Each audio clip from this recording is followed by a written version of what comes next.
Weirdest of all, comedians lost their sense of humor. Here, for example, is deeply unfunny comedian Samantha lecturing America about Ivanka Trump last night. Watch. You know, Ivanka, that's a beautiful photo of you and your child, but let me just say, one mother to another, do something about your dad's immigration practices, you feckless. He listens to you. Put on something tight and low-cut and tell your father to stop it. A dumb person's political harangue masquerading as comedy. Well, profoundly sad filmmaker Michael Moore proclaimed all what you just saw, quote, brilliant. He called Samantha a truth teller. Comedian Billy Eichner wrote on Twitter he thought was being, quote, generous. Tonight, is receiving an award from the Television Academy for, quote, leveraging the dynamic power of television to inspire social change. Well, Samantha later apologized for that on Twitter, assuming a tweet rates as an apology, but doubtless that's just temporary. She'll likely be bragging about all of this at another award ceremony very soon. Meanwhile, Kathy Griffin, who is probably the single unhappiest person in this country, used her appearance on a daytime show called The View to launch another political lecture. When White House Press Secretary Sarah Sanders responded to that, Griffin wrote a profane tweet attacking Sarah Sanders. Blah, blah, blah, blah, blah. F you, basically. Where did Kathy Griffin learn to talk like that? Well, maybe from U.S. Senator Kirsten Gillibrand of New York, who is now regularly using the F word in her public appearances. Here's one. So what about President Trump? Has he kept any of these promises? No. No. Fundamentally, if we are not helping people, we should go the home. Now, she's not the quickest of the U.S. senators, but even so, it says something broader about what's happening in the Democratic Party. So the left is arguing that Trump is radical. How have they responded? By becoming way more radical, by going completely off the edge. They say Trump is vulgar. Okay. So now they shout profanity on television and at campaign events. Amazingly, Trump has somehow convinced the Democratic Party to completely destroy itself. No one ever says that, but it may be the biggest change he has brought to this country. It's fascinating. Radio show host Tammy Bruce joins us tonight. She's been watching carefully. So don't you think it's interesting? I mean, if you're making the case that Trump is kind of out there and he says things that are ill-considered and he's profane, you know, that's all kind of true. Wouldn't your response be, I'm the responsible one? Instead, they're out trumping Trump by like 3x, and they've gone so crazy that they may not even win the House back. Why are they doing that? Well, look, these women are making Trump at this point look like Sir Galahad. Exactly. When it comes to their behavior. And I think his third and fourth terms at this point have been pretty much secured after these displays. It's totally true. It's not new. I mean, what's happened is, because of their rage, that the curtain's been pulled back. They just don't care about hiding the nature of who they are. You didn't mention Sally Field. Sally Field, the actress, the Flying Nun, also defended the use of the C word. And at the same time, what she's saying is, what they're trying to do is normalize the debasement of women in the name of being able to attack a woman with whom they disagree because they think she's conservative, but of course the irony is Ivanka is not a conservative. It is a meltdown, but it is a reveal also, I think, why someone like Weinstein could survive so long in that world. That's right. When you're willing to reduce and have no principles, when you refuse to stand up for what's right because someone's a political opponent, that anything goes. So the American people are seeing what this means. They're seeing that this is certainly not a framework not only of their values, but of a kind of an ugliness. Now, at the same time, look, people in media make mistakes on the fly. That we know this. You genuinely can regret something and apologize. The problem with what the Samantha dynamic represents, which is different to some degree from Roseanne Barr, who's doing a tweet, it was scripted. It was clearly edited with an editing team. Then it was taped. Then it aired. Then it was put on social media and it was promoted. And when those vile misogynistic words started to trend on Twitter, her executive producer was excited. Well, so that's the thing. And by the way, we should point out that she works for the same network that owns CNN. And look, I mean, I've worked in newsrooms my whole life. I use vulgarity. I enjoy it. I don't want to be a blue nose about it. But that one word that she used, I don't know any man who uses that word because it is kind of the one word that is actually degrading. It's the thing that feminists are always telling us. But that word really is. Why that word? It's fascinating. It reduces us to a vile terminology, to a part of our body, into the ultimate debasement of who we are as women.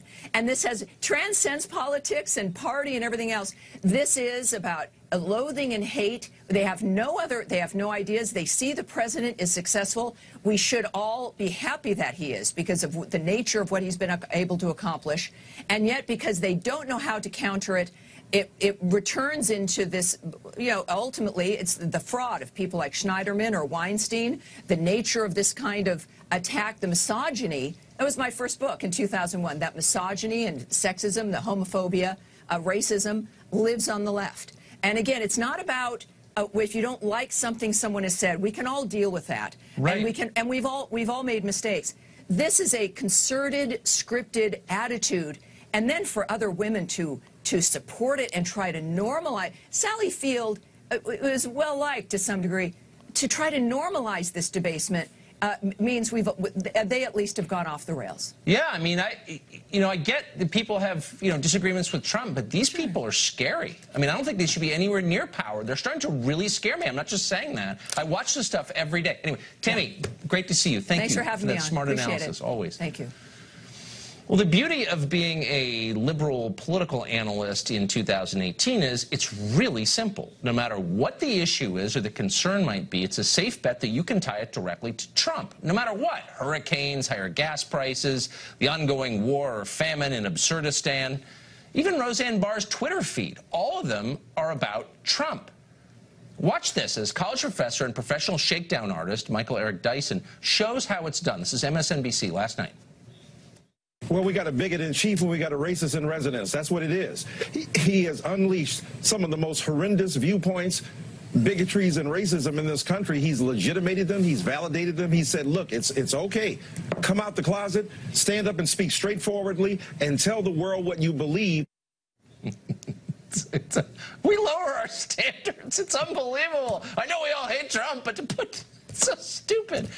Not stupid is Mark Stein, who joins us tonight. What do you make of this? I mean, I feel like I don't want to overstate. I don't want to be hysterical like they are, but I feel like we're watching actually something profound. They're melting down, it looks like to me. Yeah, I think that's what's going on, Tucker. I mean, we live in a coarsened culture. And everybody has said that. I think one of the reasons why Samantha Bee, for example, used the C word is that the F word has been drained of its power. No, that's exactly right. It was when, I believe it was Ken Tynan, I think, who first said the F word on TV on the BBC back in the 60s. The Irish playwright Brendan Behan had done it a couple of years before, but he was so drunk that nobody actually understood that that's the word he had used. So Ken Tynan got the credit for it on the BBC. And that word has so lost its force, in part because it's now said routinely on family shows that they've had to move to, Samantha Bee had to move to the C word. What I find interesting was the crowd went deliriously wild about it. There's no joke there. There's no insight there. There's no particular point there. But the fact that she said the C word has the crowd. Well, we really got our value for money. If we'd been here, 120 years ago, we'd have wanted to see a trapeze artist or a tap dancer or an Irish tenor. But today we're happy to go into a theatre and cheer deliriously when somebody says the C word. And that's actually something that, if anyone digs that clip out in several decades, they'll be interested to look at, I think. Well, it really is like looking at old pictures of the Cultural Revolution from China with all these, children with their little red books and saluting all this nonsense. And you're thinking, how could a huge group of people go simultaneously insane? And it's just mass hysteria. It's a human thing. So what, in the end, is the effect of this? Do normal people look on and say, Samantha Bee has got to be, Kathy Griffin too, two of the unhappiest people in America. I don't want anything they're selling. Or do they say, wow, sign me up for whatever she's got? No, I think that you're right to detect a certain joylessness in it. I think there's also a logic, though, because we're on two incompatible tracks. on the one hand, you have this general coarsening F word, C word, C word, F word. But on the other, you have ever more protected classes of people. So you have people you can't say anything about because they're black, they're gay, they're Muslim, they're transgender, whatever's next down the pike.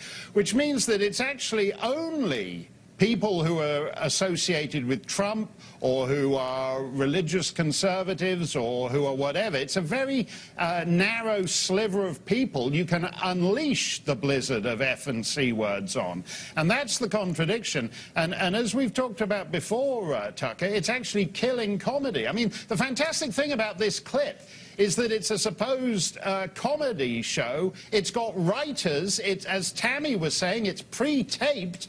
It's all carefully edited, but there actually isn't a joke in there underneath. There's just the word. So if you could just quickly, I know it was only a couple of years ago, but remind me why NBC fired Billy Bush. He laughed at a joke that was less vulgar than this, and he got fired and they destroyed his life because why? Do you remember? Right. I don't remember.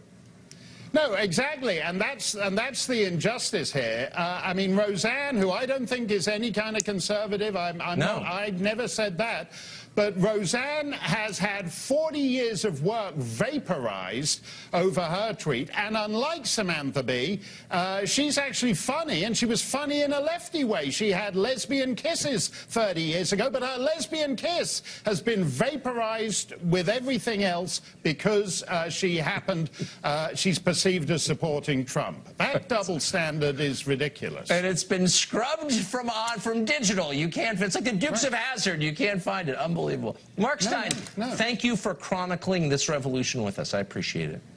Thanks a lot, Tucker. Last time we told you about a series of blog posts apparently written by MSNBC weekend anchor Joy Reid more than a decade ago. At the time, Reid was not the humorless progressive robot you know so well today. At the time, her views on immigration, for example, were somewhere to the right of Donald Trump, and that makes sense since mass immigration hurts poor people the most. Well, tonight we have a new set of antique Joy Reid blog posts uncovered by BuzzFeed. In one post entitled Baghdad John Strikes Again, Reid shared an image of John McCain's face superimposed onto the body of the Virginia Tech mass shooter. Couldn't do that today. Reid also promoted a 9/11 conspiracy documentary. She attacked Congressman Barney Frank of Massachusetts for the crime of being gay, and she wrote a satirical piece about Tony Blair's son visiting gay bathhouses in the U.S. Spicy.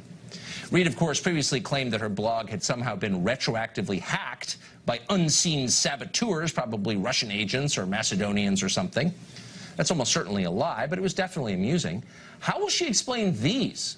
Well, we're still awaiting a new excuse from NBC News. We will make America great again.